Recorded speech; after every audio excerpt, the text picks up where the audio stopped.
36 మందిని చంపేశారని ఢిల్లీకి పోయి ధర్నాలు చేశారు.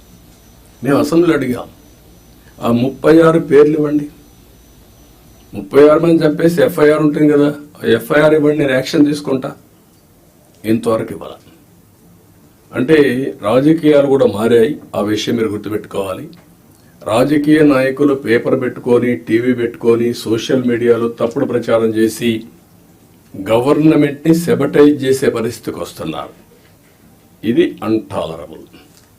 నేను I'm very clear on that. How to handle, will educate people. చట్టపరంగా కూడా యాక్షన్ తీసుకుంటాం. ఎవరిని కూడా ఎక్కడ కూడా వదిలిపెట్టే పరిస్థితి ఉండదు.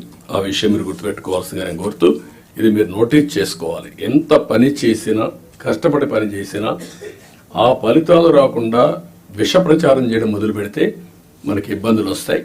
అది కూడా గుర్తుపెట్టుకొని ఎక్కడిక్కడ కౌంటర్ చేయడం అన్నీ చేయాల్సిన అవసరం ఉంది.